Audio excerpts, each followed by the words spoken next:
Welcome to episode 143 of In Touch with iOS, a podcast that talks about iPhone, iPad, Apple Watch, Apple TV, and related technologies. I am your host, Dave Ginsburg, and my co-host, Warren Sklar, is here. How you doing, Warren? I'm doing good.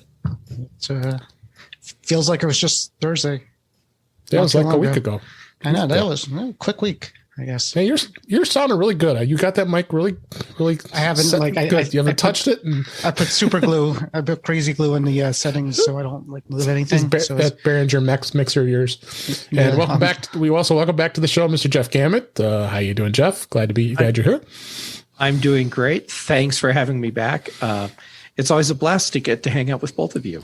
Absolutely. So we've got lots of news this week, as always. Some good stories. Beta got more active. We'll be talking about that. Security updates and some app rankings. We're going to talk about the apps and how that's rankings site and find out what we use in these apps here. But there'll be lots of things to talk about. But let's go right to the news. And the first story, this is actually in the Mac Observer. Happy birthday, Apple. It's actually today as we record this, April Fools. It's founded on April 1st, 1976. Apple was 45 years old as of today. And the company was founded, of course, by Mr. Steve Jobs, Mr. Steve Wozniak, and Mr.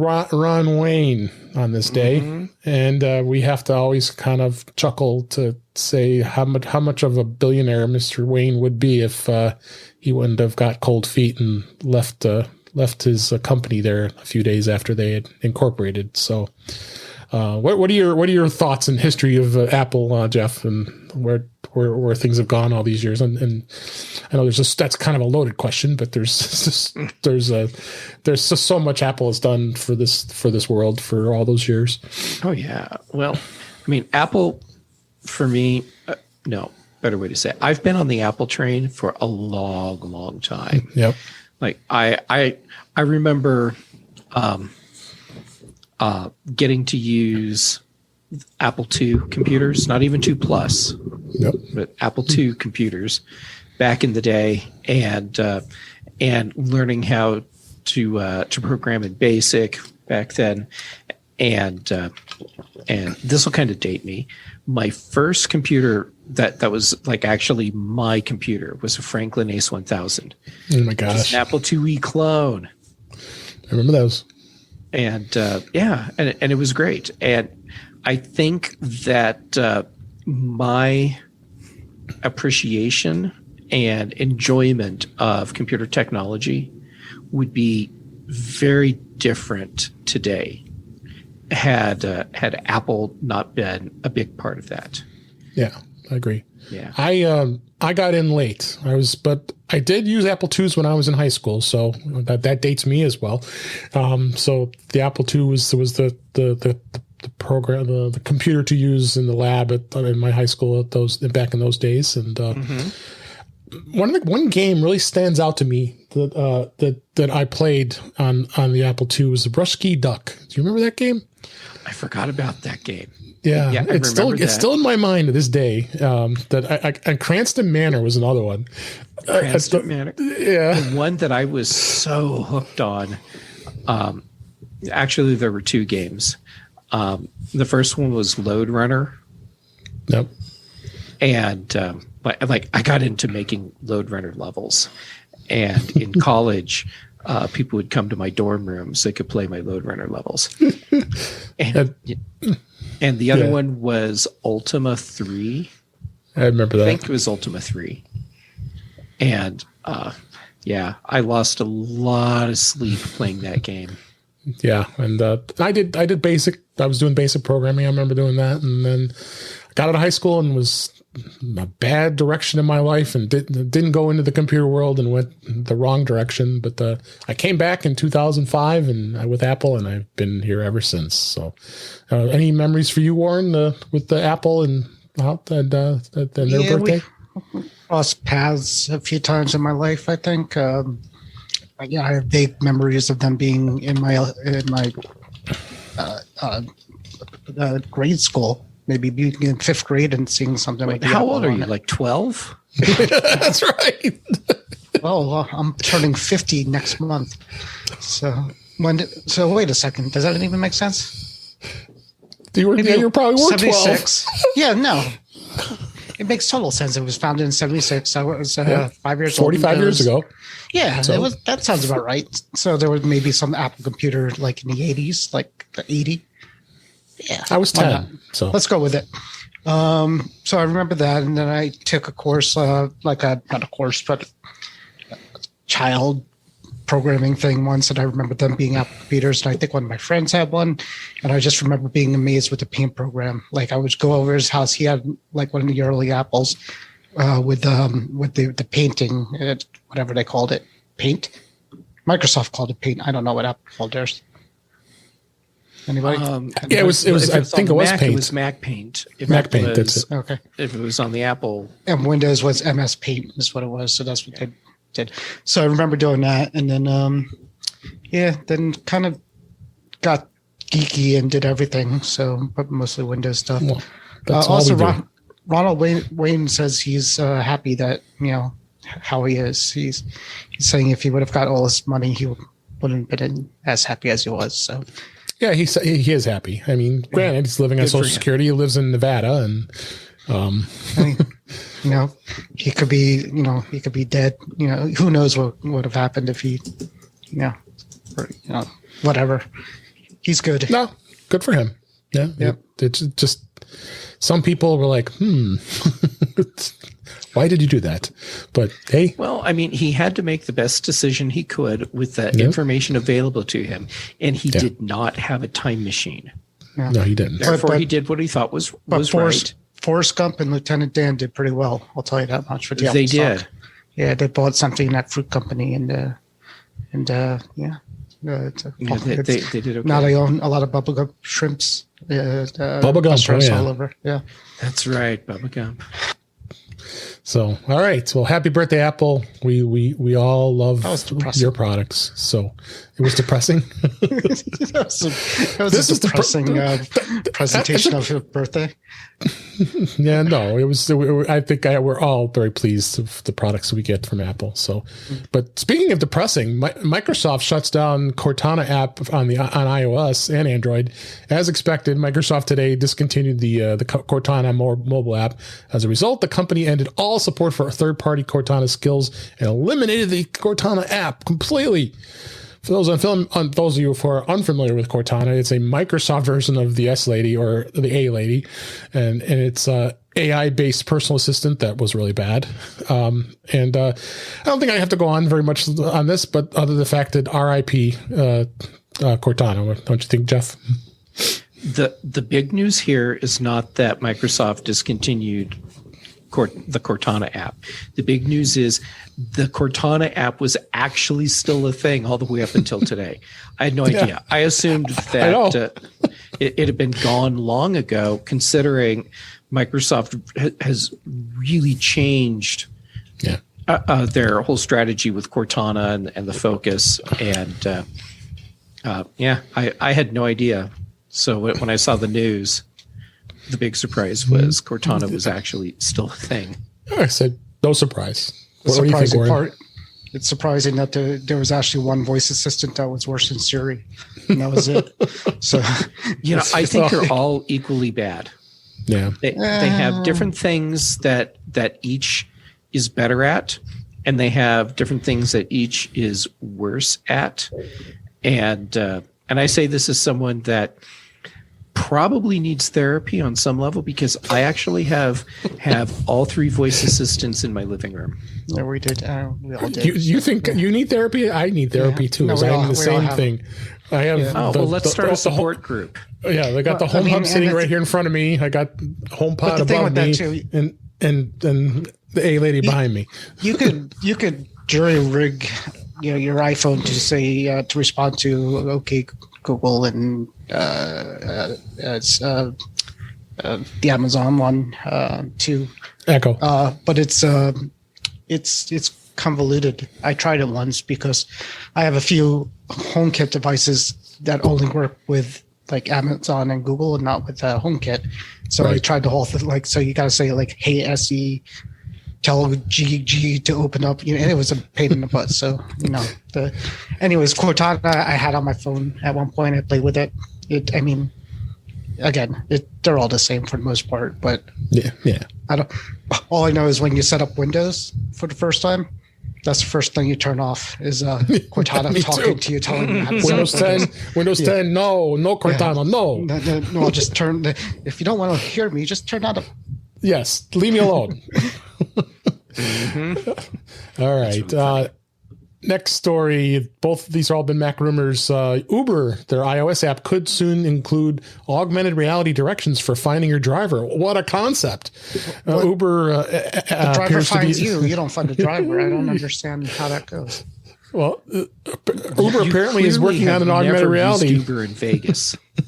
Well, I have, and I understand. Yes, there's 3 different entrances or exits that you could find Uber, but for most of the times, you're not chasing after your driver that way. But I guess I get it. Well, what the article says is Uber is apparently working on an augmented reality walking directions feature designed to help Uber users to find the appropriate vehicle and driver in a crowded area. So maybe you're at a Cubs game, and then when we have lots of fans around, and try to find believe me, I've been at Wrigley Field and trying to find an Uber is next to impossible. You have to wait an hour after everybody leaves. But the way they show this as the experience, it says tap to enter the AR walking experience. It reads the code, which also includes a bunch of snippets here, including walk outside, tilt your camera up, pan your camera, ready, set, walk. So I think this is just more of a concept of an AR that's really taking off, don't you think, Jeff? I mean, it's just AR is just we're gonna keep hearing about AR just really in general, but I think this is a good idea for I think Uber. this is an excellent real world use for AR outside of gaming, and just being able to hold up your phone and walk around and be like, oh yeah, this way now. The cynical part of me is thinking, how many more phones are going to get stolen in crowded places because people are walking around like this? They're just holding the phone out so someone can come by and snap it out of their hand. Yeah. But I think more people are going to walk into walls, actually. But or walk into the street and get hit. Or into the street, if you're staring at your phone, rather than staring out in front of you. But yeah, well, I mean, the idea with the AR part is you'll see what's in front of you as well, but Warren, your point is still completely spot on, because even with seeing what's right in front of them, there will be people that are going to walk into poles, walk into walls, step into fountains. Oh yeah. Oh, I've seen plenty of YouTube videos of that, especially in the mall. Oh yeah, yeah. Those teenage girls. Just boosh right into the fountain. But still, I think this is actually a good idea, because it is, especially like in places like Vegas, trying to find where you're really supposed to be for your Uber can be like really frustrating. No, it's also frustrating when they go the wrong way and you're tracking them on your phone and you start yelling at the phone and saying, "No, you're going the wrong. You're leaving. You're leaving the drive." Yeah. So that will be more fun in AR, I'm guessing. Yeah, on your phone. Yeah. Absolutely. And Apple this week announced digital WWDC 2021. The event will be taking place on June 7th through the 11th. Apple this week did confirm that the 32nd annual Worldwide Developers Conference will again be a digital-only event with no in-person gathering due to the ongoing public health crisis. It's just like last year's event was. And then prior to 2020, they of course hosted the conference in San Jose. But at the current time, they still don't think it's safe to have all these developers together. So we had quite a debate. We had a little bit of a debate on Mac Voices Live, Jeff and I, this week about this. And as far as will it continue to be digital, and will it be something that maybe will Apple make it a hybrid type of event? There's AltConf and other alt conferences. I've never been to WWDC, so I can't comment. But obviously, Jeff, you have been there many times. What do you think? Do you think the digital event? I don't mind the digital event. One of the things I was going to say was the fact that you got 2 million developers out there. Isn't that about the number where Apple is as far as developers go? So, there's a lot. Sure, I'll accept 2 million. All of those developers now can attend the event. They can see the virtual conferences. They can, we all, of course, would always watch the keynote, but you have the state of developers and the state of App Store and all that stuff that the people do during WW. But now they have the option to be able to go there, and it doesn't cost them anything anymore because it's not cheap to go there. Right. So, what do you think, Jeff? Well, I'm glad that Apple chose to go virtual again this year because it would have been, I feel, irresponsible to have an in-person event. We're still too deep in the pandemic, and there's not enough people that are vaccinated. So, this is the way to go. Next year, I would love to see what you mentioned, a hybrid event where it's the in-person stuff, but you can also just tune in for everything. And I think that would be the way to go. But, and I'll preface this with, I really, really, really want to be wrong. I think that Apple is probably going to stick with WWDC as an online-only event going forward. And that sucks because the in-person element for WWDC is invaluable. And there's so many people that show up for the event that didn't get tickets to the event because there's AltConf, there's Layers, and I think a couple others that are going on at the same time. Yeah. So you have this massive developer community that's together. And there are so many different things that you can participate in without WWDC ticket in hand. And losing things like that, I think, would just really be sad. But I think that's what's going to happen. Apple, I don't think they're going to go back to an in-person event. And like I said, I really want to be wrong. Yeah, I hope you are. What do you think, Warren? They got the theater that they're not really using, and I probably do want to use it a little bit more for Steve things. Jobs Theater, yeah. I mean, I think Jeff is right. The in-person thing, is invaluable. I went to 1 year, and I'm not a developer, so as a non-developer, I'm sure I'm not the only non-developer that went to that thing because, it's also fun. And I went to see Tim Cook live. I went to see, Apple stuff live. And it was nice, but probably about 80% or at least more was not valuable to me, but it was just cool to be there. So my answer is, as a developer, you're probably better off with the virtual. As, maybe developer, non-developer fanboy, you're definitely better off going there live because that's why you're doing it. I don't, as far as what direction they're going to go, I actually think that's how, society is going to go. If society starts moving back towards, live conferences and things like that, I think Apple will follow that way. And if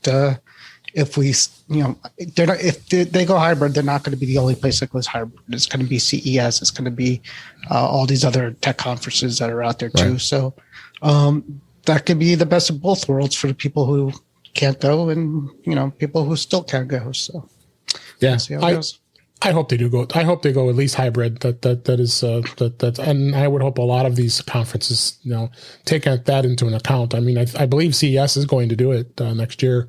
They're going to do a hybrid model, which is great. I'll still want to go because just like you said, we're getting the camaraderie of everybody and being able to see people in person. So, and people who actually go to WWDC, I think if it was hybrid, they still would want to go to WWDC. Even before the virtual, last year, you were still able to watch watch everything after the event on the app. So, I mean, all the classes were available. It was sort of the same as almost being live. So, they were halfway there. Apple did update the developer app. That's recently updated. So that's of course, doesn't have much information. As far as what we expect, obviously, in the next month or two, we'll definitely be talking about that. And expect you definitely can expect iOS 15. You're probably going to expect. It's going to be 14.5. It's going to be released at WWDC. Pretty sure at this point. Is that what they're saying? Oh. That's the rumor. They're going to finally release 14.5 at the conference. Well, we'll talk about that. Say this is a great every day. Tuesday. I keep thinking, okay, this is the day 14.5 is coming out, and each Tuesday it's just another beta. It's like at this point, I think they're just trolling us at this point. They can string us along as they want. We'll talk about beta just here in just a sec here. But let me move on here. One last story. Apple actually did announce that they made some changes to the Apple support app that just happened actually today as we record this on April Fool's. Apple today did a update to the Apple support app. It gains updated coverage details, reservation reminders, and a new app clip. And they've streamlined this app for more usefulness to getting service and support for Apple devices. They broke it down where there's a section of the app where it actually has coverage details, now offers more information. I actually went into the app. I don't know if you guys have downloaded the Apple app support app yet, but I played with it a little bit. Yeah. I'm actually happy. I think it's a great update. I'm trying to go to the app here. Sorry. So the great thing about it is as soon as you open up the app, it goes right to your products. So when you open it up, it's like, boom, there's my devices. Because you would always have to fish through and try to get the support that you needed. So there's my iPhone, there's my Apple Watch, there's my Mac, there's my Apple TV, there's my Mac Mini, and then it has all the service. This is, you scroll down, you got your My Services, including your Apple Card, the Apple One bundle, Music, TV Plus, and so on, and then other products too. With your AirPods, the App Store. So I think I like this. This is just simple. That's nice. So here's the weird thing about it. So one of the best parts about some of these apps are when you need the serial number of your device that you don't have on you. Right. Go into your apps, all of you. You'll see that only the Apple Watch shows the full serial number. All your other products have it. Device details. Out. Yeah, that's right. Just the Apple Watch has a full serial number. Everything else just has the last 4 digits. So that's weird. Explain that. Oh wait, no, I see my full serial number. No, you don't. Maybe on the device you're on. Oh, the app. Let me see that. Okay, there's the app. That's the iPhone. Let me see my iPad. Device details. Oh, okay. Yeah, because it's the app I was on. Yeah. Oh man, my iPad's coverage is expired. Yeah, it's because it's old. But the Apple Watch, having the Apple Watch on there, the serial number is very handy because when you try to get coverage, it's the only way to copy and paste it into something. So and I have this feeling it's if you're checking it from your iPhone, the Apple Watch is linked to your iPhone, so I think that's the reason why that the serial number is visible. That would my thought. I wonder if you go on your Mac, if it tells you anything more. Check your iPad. So, but make sure you download it. I think they've done a much better job of streamlining things to make it a lot easier to get support for, especially when I reach out to a Genius and Apple stores and the whole fun stuff, and checking your coverage is much more streamlined. So check that out. Real-time update from your Mac. You can see all your serial numbers. So I don't know why the phone does not want you to do that.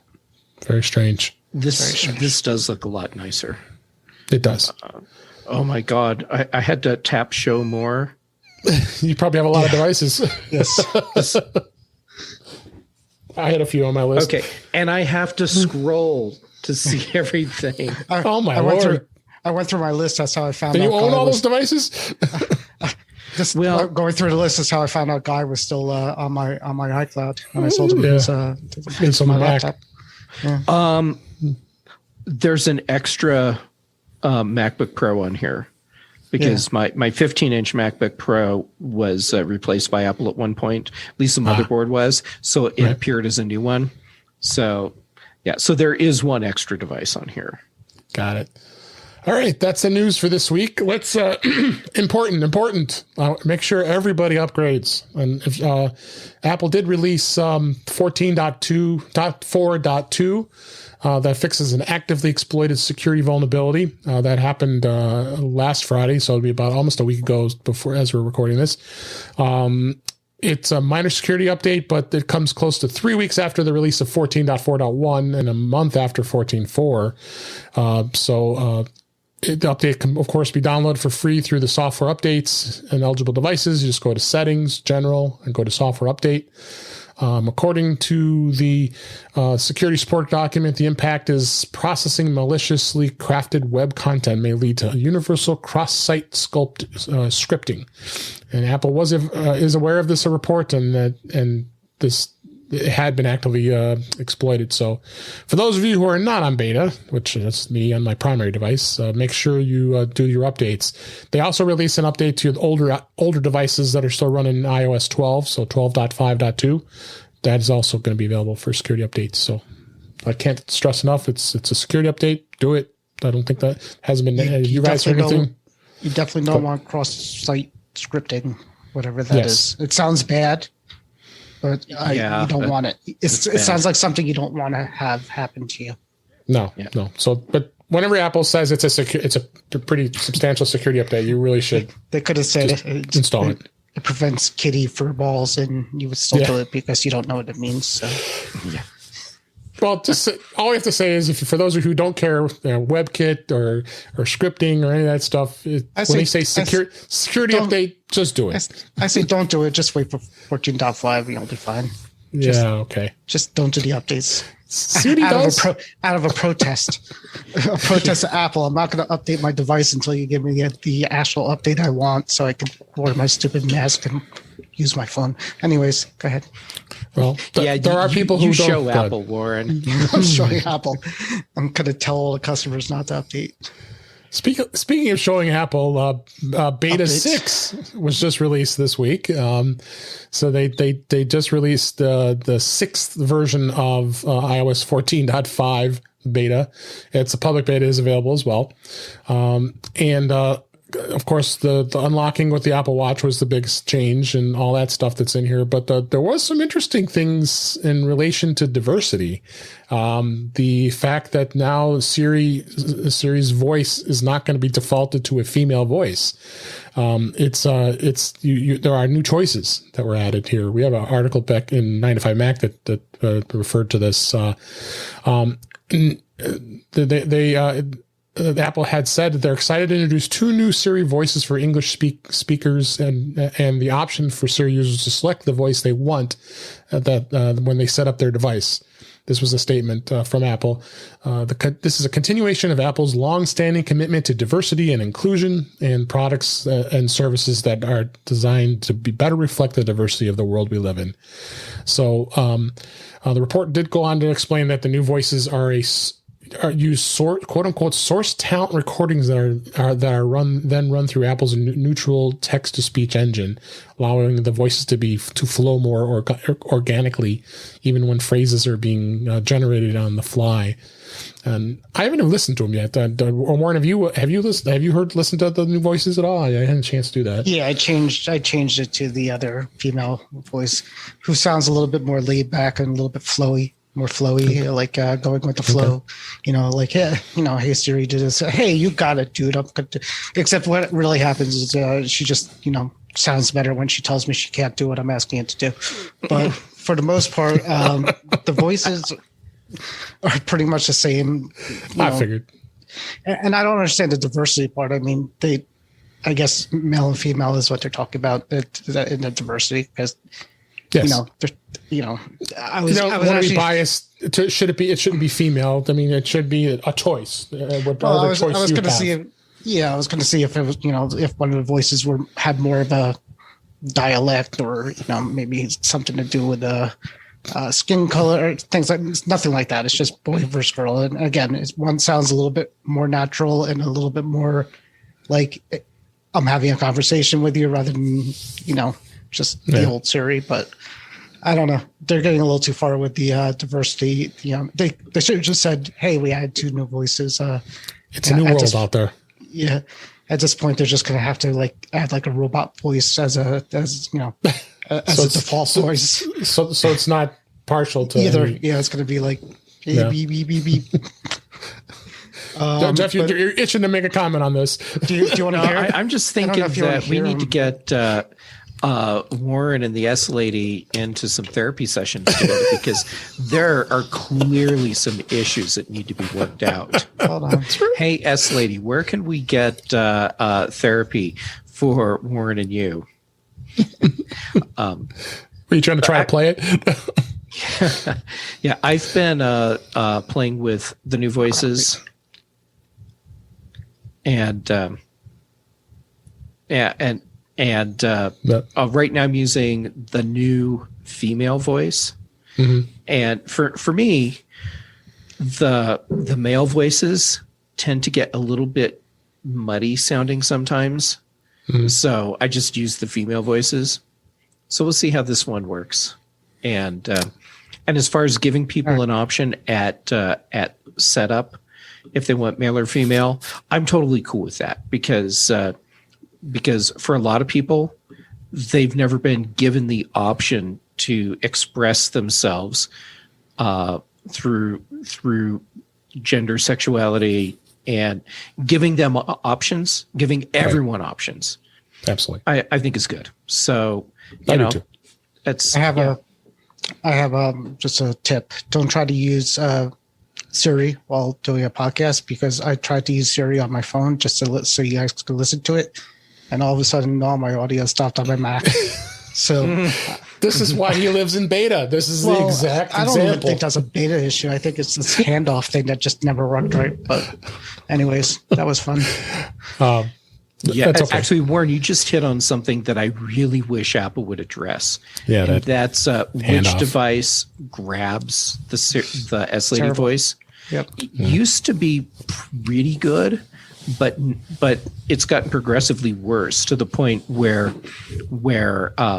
I can issue an S Lady command, and it's very clear what device this should apply to. You know, like the HomePod is playing music. Hey, S Lady, louder. Yeah. Okay. So why should my iPhone in the other room say okay?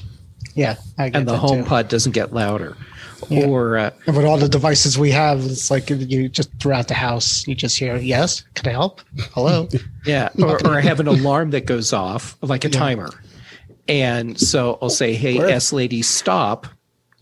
Now, the timer doesn't stop on the device where the timer was going, but the other device in the other room that was streaming music stops the music. Right.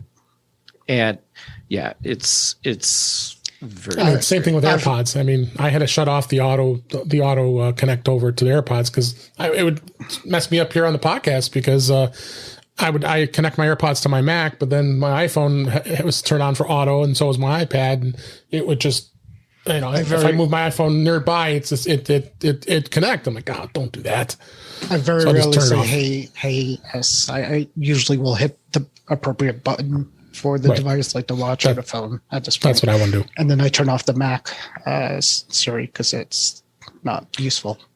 Yes, it's like the Cortana for Mac. Pretty much is. One of the first things I do during setup is turn off S Lady on my Mac.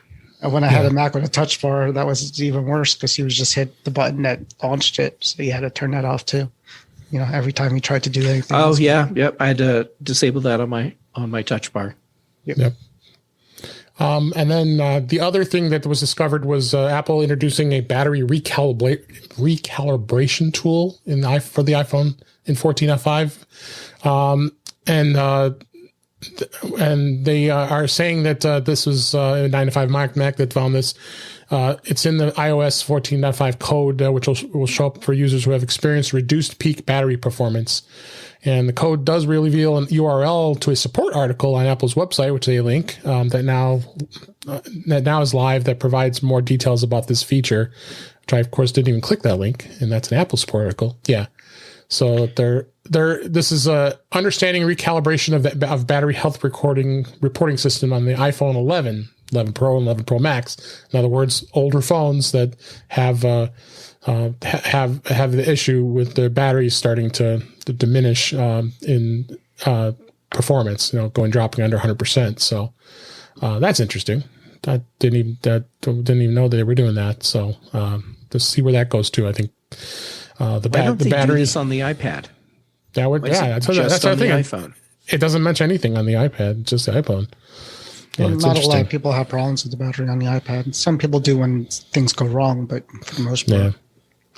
Yeah. I have 2 iPads where they need new batteries.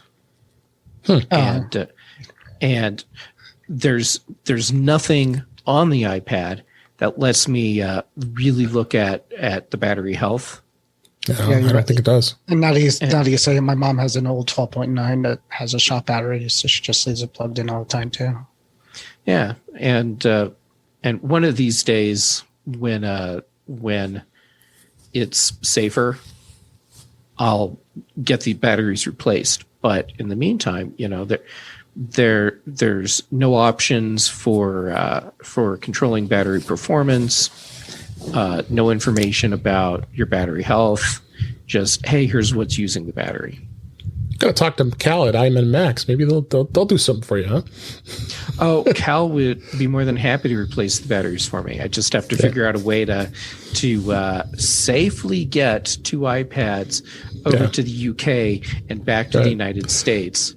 Yeah, without it getting stuck in customs somewhere. Yeah, or stolen or broken or just take a trip. It's time. Take a trip. Yeah, I want to be in the UK right now. Now with this pen. They're doing all right. My wife's going in a few weeks, I think. So. Oh, is she? They're not doing all right. Yeah, they're fine. I think that France and Brazil have problems. Germany's not doing Germany's having trouble. Yeah. Yeah.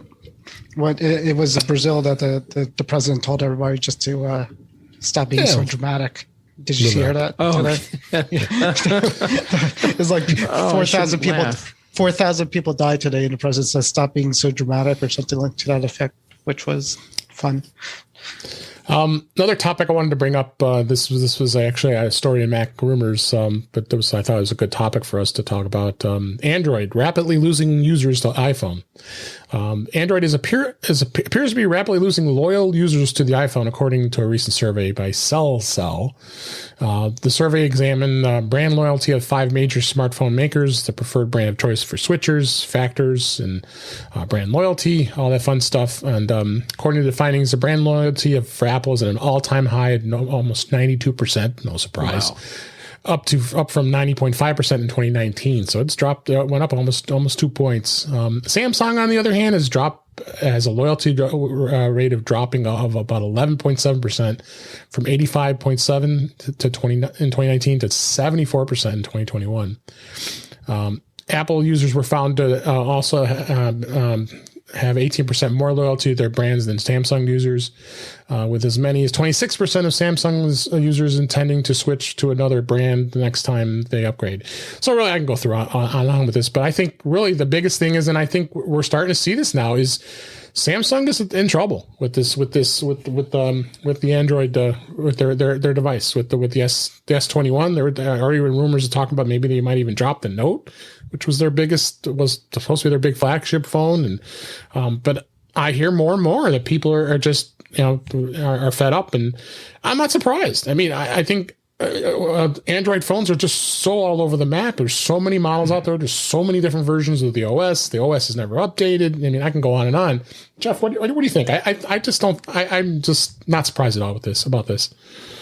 I'm not surprised either. There are a lot of people that choose Android because they don't like Apple for whatever reason, right, or they feel like they're getting a more open platform, so they can customize things much more, and at the same time, there's a lot of people that have been buying Android phones because it costs less or are perceived to cost less, depending on what you're getting, and they're frustrated because of everything you've already listed off.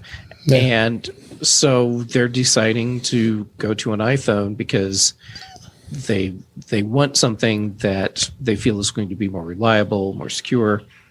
On a side note, speaking of secure, did you see the report that the Android phones are sending it's like 10 times as much data back to Google. Yeah, as I missed that. iPhones I just missed that article, but I was going It to was put that in there. funny, Yeah, but then Google said Google is denying this and saying their method of testing wasn't so good. So, Well, I mean, the cynical part of me says, of course they're saying that. yeah, exactly. And why is the methodology flawed? Well, because it showed the problem. And if you did the test right, it wouldn't give you the results that you saw, and we would look better. Yeah, it's. I mean, it's just interesting. I mean, Apple did a great thing with iOS 14. They brought the customization. That was the biggest bellyache of a lot of people, especially who were Android users, that had the options of being able to do all the customized icons and the widgets and all the additional things. So Apple said, okay, here we go. So now you can add widgets to your heart's content on an iPhone. You can customize. I mean, some of those people that I have seen on YouTube channels of the way they customize an iPhone is like a little over the top a bit, but I mean, you know, I love them. They can do it. And not quite as much as Android. The widgets are different in the sense that their widgets are more live. They do things where, you know, Apple's are not quite that. Well, I feel dynamic at this point. But they're getting there. They're going to work on it, but. You know, Android's widgets are definitely a little bit different than the way Apple does it. And certainly there's no, you know, people are using hacks to make shortcuts still, right. Which is, but icons, which they're still using that shortcut app to do it, to make the icons, which is still kind of hacky. And they found a way to, you know, not make the banner pop out now when you do it, which is good, but I mean, they could do more. So iOS 15, maybe. They're going to do a little bit more of that stuff, which is not a bad thing. I think they saw that people like it. I think they just don't want people having ugly, you know, home screens, and I think that's what they're trying to avoid. Yeah. You know, one thing that Android does that I wish iPhone does, like every other Apple device, you could have you know, changing wallpaper. You know, when you like even a watch where you go this and this and this, it changes wallpaper. I would love my phone to do that. Have a photo album that. Rotating wallpaper. Yeah, because you get bored of that wallpaper after a while. You're like, I gotta go change it. My Mac, I could on my MacBook, I could do it. On my phone, I could do it. Just on my Apple TV, I could do it. Just the one thing I'm looking at all the time, I wanted to do that too. I had the same wallpaper literally for years. Oh, really? Yeah, you're that blue one, right? With that honeycomb pattern on it. Yeah. So I don't even know where I got it. I got so annoyed that I actually created a shortcut that changes the wallpaper. You could download these now. And you could also set the shortcut to run at certain times of the day. And when you plug in so my wallpaper, that's how I change my wallpapers with this Siri shortcut. That's really cool. Warren, you are very clever. You are smart. Yeah, I like it. Yeah, that's something you should be sharing with people. I think we talked about it once, or maybe I wanted to talk about it once. Yeah, you should totally share that. Yeah, it's a special perk for people that listen to the show. Yeah, they can modify their wallpaper. In the show notes. I'm going to send you the link of how to do this. All right, good. But in closing about this topic, I mean, iPhone for sure. I mean, we're all biased. Let's face it. We all love Apple and iPhone, and I guess we're not. I don't know how much of a fair assessment we can give between Android and iPhone, but I think iPhone, in its sense, I would feel absolutely more secure using an iPhone than I would an Android device. I mean, just on the pure things of security. The Google Play Store, there's so much rogue development that's going on in that App Store, and that, I mean, as much scrutiny at the App Store for iPhone, for Apple is getting these days, you know, I feel a lot safer because there's not going to be a lot of garbage in that App Store to download some really bad apps out there. So, All right, let's move on to our next topic, which I was going to talk about is, of course, with iOS, with the beta 6 that came out, there was also the tvOS 14.5 was a release, as well as for the HomePod. But there was a discovery in the code for 14.5 for tvOS that a potential new remote finally is going to be replaced with the old remote that everybody's not a big fan of. Got a link in the show notes with the article. This is in 9to5 Mac. They're calling it the B519 remote for Apple TV, but this is interesting. They're saying this is going to be in cooperation with cable companies. This was the update. It appears that an alternate Apple TV remote that Apple worked with cable companies to make, as the report explains, the remote was designed for cable companies, hence the guide button, because there's a guide button on here as well. And rumors about an Apple TV remote have been around for a while now, but Apple really hasn't shown much evidence until now, to seeing that they're finally considering making their remote a lot more friendlier than it is now. And that really brings the debate into play here, is really what's the future of Apple TV, the Apple TV device in itself? Where is this going to go? I mean, are they going to do anything with it? Are they going to continue on with it? We just don't know. Jeff, that's been my debate with this for a while, is trying to figure out what Apple is going to do with the Apple TV. I mean, are they going to keep it, or as we've been seeing, as we've talked about this on the show many times across many past weeks, you're seeing it on Roku, you're seeing it on other devices, you're seeing it on smart TVs, you're seeing it, the Apple TV app. So what do you think? I mean, what are your thoughts in seeing where the Apple TV is going to go? Is Apple going to continue on with it? That's, I think, is my question. Well, I hope they keep making Apple TV. If they don't, and there are a lot of people that say, why do they need to? Because you can get Apple TV on your smart TV. Right. Well, you can, but that means that everyone that wants to watch Apple's content needs to go and get a smart TV. Sure. Or get a new smart TV. And that really limits where you can watch Apple's content. But if you have an actual box that Apple makes, every TV now becomes Apple TV compatible. And you also have the thing with, if you put Apple TV as an app onto other televisions, it's not the same thing as having an Apple TV, because you're not getting the Apple interface, you're not getting the Apple app experience, and what you're really getting is an interface that gets you into Apple's content. Right. So if you're one of the people that is into games on the Apple TV, well, that goes away completely. And if you want to have apps that fit more with the Apple TV experience, well, that goes away too, because now you just have whatever apps are on the television. And if you're looking for updates to those apps, well, that typically doesn't happen on a television. True. So, there's so many ways where an Apple TV box, even if all you're using it for is watching Apple TV Plus, is still going to be a better experience than watching through your smart TV.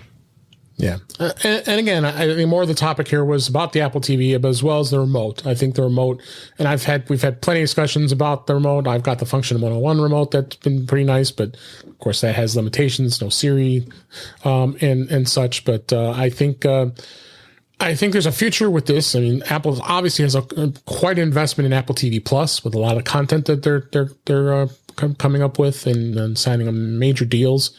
But I'd like to know what's the future of it, and they've been very, very quiet about it. Warren, do you have any thoughts about the Apple TV? I know I don't know how much you use it, or no, but I have a theory on this. Since they're working with the cable company, I have FiOS, and one of the biggest issues with the Apple TV is you have to switch between cable and the Apple TV to do a lot of things. Right. But anyways, I have FiOS, and if I turn on a certain channel, I get Netflix. They have it where you could actually get Netflix on the app, and it looks like Netflix.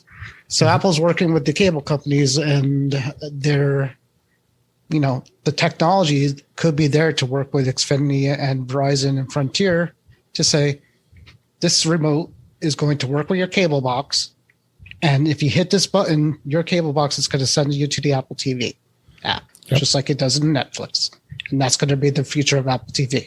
It's going to be through your cable company's box as an option. I agree with you because so that'll be Apple TV Plus. None of the rest of the Apple TV experience. It could open up some apps just like the Netflix app somehow opens on my Verizon TV. So they'd have to include an Apple processor in that. Because they got Netflix to work on it. I'm sure they'll be able to. Somehow they can do something. I don't know. But they could add a processor to a cable box. What's going to happen is it's going to integrate more. It's all I'm saying is somehow they're going to integrate cable companies with Apple TV more. So this way you don't have to have a separate box and you're going to use the cable. I like where you're going with this. I'm going to hit it from a different angle. Okay. It's not the Comcast cable box that you get today or whatever carrier. It's an Apple box that has slots for the cards for your cable provider. That'd be nice too, except a lot of them don't do the cards here anymore. Yeah, they're going away from that. So well, I like that idea because then you still get the full power of an Apple TV. Well, that's what I'm saying. Somehow they maybe, because I know Xfinity does something. They have their own. I can explain it. Yeah, does Xfinity have like a Roku kind of built in or something like that? Xfinity has the X1 platform. That's their platform that they use. And it seems like every day they're adding more. Like just today, I got an email saying Disney Plus is now part of X1. So you don't have to. So I think what Xfinity is wanting to do is they want to bring all their content into their X1 platform. So you don't leave their box. So you're not leaving you're not leaving their platform. I mean, obviously they have Peacock because it's part of NBC who owns Comcast and Xfinity. But I'm thinking along the lines of this remote that if it's going to work for the cable companies, it's going to work in conjunction with the X1 box. So you can, if you want to, switch over.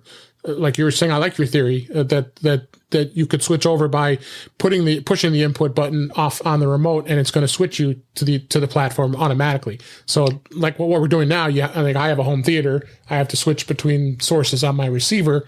Maybe they're going to come up with something that's going to give them the opportunity to be able to switch, or could they be partnering with cable companies and maybe want to include the Apple TV type of device that would work with it? It's hard to say. And you have to understand the end goal. The end goal has always been like a unified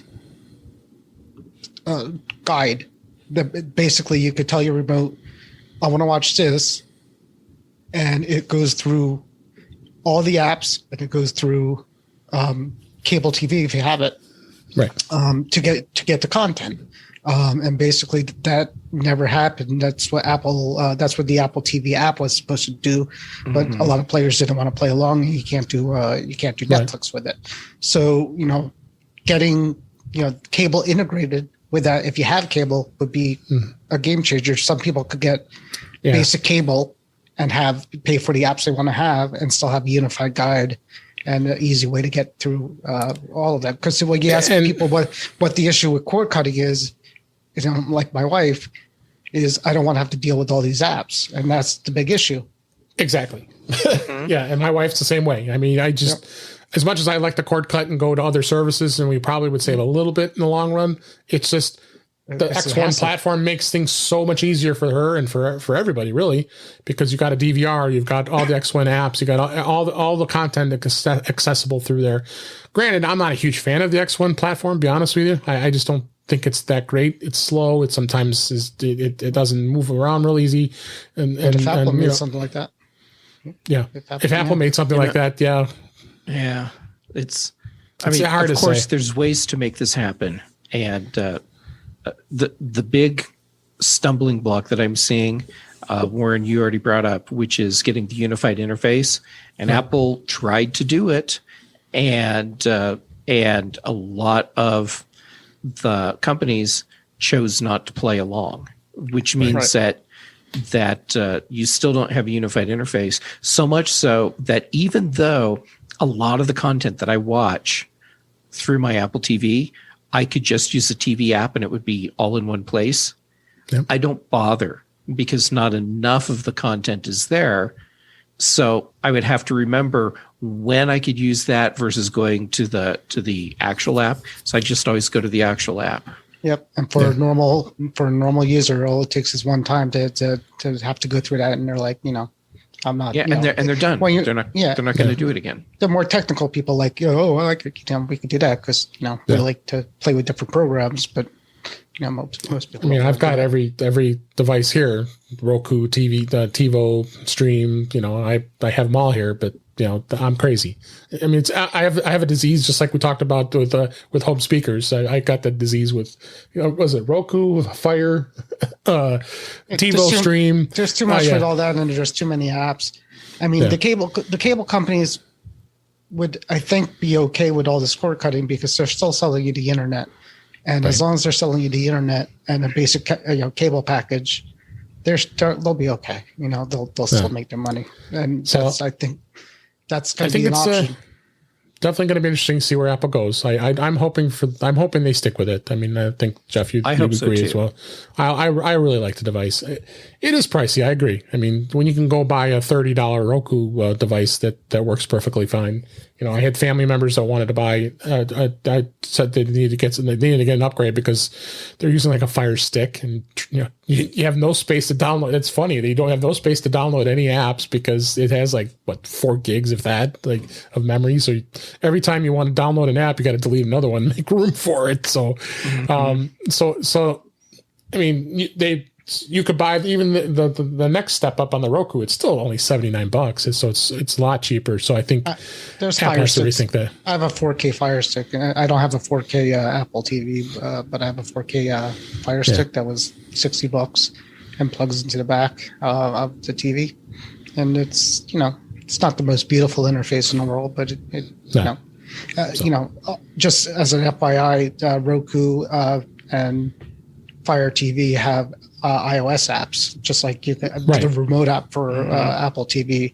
It's similar. They have their own versions of that mostly work. Right. See, and stuff like that is what makes Apple TV so appealing to me. Exactly. I have a single box, and every service that I want to use, I just need to get the app from the App Store, and now my Apple TV does another thing for me. Yep. All right. Let's for the few remaining minutes we have left here on the show, I wanted to talk a little bit about apps and what the top rankings were. There's a site out there that does rankings. It's called App Annie, and I think you usually have to pay for this, but they do show this so people can see it. I did link this in the show notes, and I wanted to see what the top apps are in the United States this was overall since March 31st. You start looking at the top 5 that are free. At least the top 2 are your consuming media. HBO Max has been obviously very popular because they've been releasing it on movies. Kong versus Godzilla is on there, if I'm not mistaken. Yep, watched it last night. Yeah, I got to watch it still. It's on the list. Yep. Yep, it's on my list for this probably tomorrow. YouTube, of course, TikTok, Instagram, Facebook, Snapchat, Messenger. Those are all social media. And then you go down and you have the Gmail, which, I think actually the Gmail app is pretty good. I'm starting to go into it more when I'm checking my mail, as I would be using the Apple Mail. And sometimes I just get slow downloading. So then you go to the Gmail app, and it does have a nice interface. And then the Zoom, of course, and the Cash app through Square, paying cash. Amazon, and then of course some games. So I can go on and on, but I mean, you look at some of these. This is a top 50 list. That's just free. Then you look at the top 2 for paid, of course, games. Like Minecraft, Balloons, TD, Procreate. That's interesting to see that's popular. That's a great app. Procreate is a surprisingly powerful app. Yeah. Yeah, it really is. And this is just an iOS. You can switch this. You also is it from Planned Parenthood, that app? Because that's what it sounds like. Yeah. Oh, bless your heart. It's an image editing and creation app. So yeah. So, you guys, any final thoughts? Because we're getting close on time here. That of your thoughts of these apps. I mean, there's a lot of them I use all the time. On iOS, it's for the iPhone. That if you look at the iPad, the number one app stays pretty much the same. HBO Max is very popular right now. So, Yeah, I'm surprised I still did this as we were talking before the show. Is I remember these rating apps from before the App Store had ratings, and Right. I used to go on them all the time just to see what was coming out. So, any other closing thoughts on the apps before we wrap things up? I'm not here? overly surprised. Yeah, me either. I think the rankings seem pretty solid, and especially in popularity and where things go. So, all right, gosh, the show just flew by here again. We appreciate everybody listening here. Let me go ahead and wrap things up for this week. That's a wrap for this week. Please send your comments, questions, and suggestions to our email address at feedback@intouchwithios.com. You can follow us on Twitter at intouchwithios. You can subscribe in your favorite podcatcher, including Apple Podcasts and the Audacity app, which has got renamed. The radio.com is now, is it Odyssey, excuse me. Audacity is a whole other Audacity is there's a whole other thing. It's Odyssey. Yeah. Crazy name, but that used to be radio.com. Don't have the audacity to call Oddity Audacity. Yeah, but you can listen there as well as many other places. But better yet, just go to our website at intouchwithios.com, where all the links to all the ways to listen to us are there. I am Dave Ginsburg, and you can find me on Twitter at DaveG65. Jeff, thanks again, as always, for being here. We love having you. Please tell everybody where they can find you. It's so awesome to get to be here again. I seriously have so much fun with both of you. Me too. Yeah, you can find me on Twitter and Instagram. I'm Jay Gamet, both places. Mac Voices Live on Tuesday evenings. The Big Show on Thursdays. The Mac Show on Fridays. And here occasionally. I get around. If you Google me, you can find me. I get around. And Warren, what's going on in Mac of the Future? Oh, I'm looking. We had a nice gentleman think that the UK government and a bowling alley in London was spying on him through his iPhone. I saw that. Yeah, I gave him the boot eventually because I think he was trolling us, maybe. I think that the real story is that you are collaborating with the bowling alley. And that you needed to get him out of the group before he exposed you. I still get the emails from. I lived in London. I still get the emails from All Star Lanes. They're a quality company. But I did say the people from England do not know how to bowl. They have no common sense when it comes to bowling. They let their kids run around on the actual lanes while you're trying to bowl. Does some things with the oil pattern. Do they still do overhand bowling? It's probably. April Fool's Day. I'm making that up. Yeah, I was going to say. I think they probably did. Mate. But yeah, it's a mess. Anyways, we had that, and everybody we're talking about the March event that didn't happen, and yeah, that was always a big time. But a couple of rumors, but it was great to have you, Jeff, as always. Yes, and it sure is. And of note, I'm getting a new car next week, and I'm very excited to have that vehicle because it does have CarPlay. Apple CarPlay will now be in my vehicle. I'm going to be very happy. So you can anticipate I'll be doing a number of reviews of my finally having an experience as in my car using CarPlay. It also has Android Auto. I may even dabble in that to see comparisons. So I'm pretty excited with the technology. So you'll be hearing about that in future episodes. But thanks to you, Jeff. Thanks to you, Warren. And thanks to everybody for listening. We really appreciate it. And we'll talk again soon.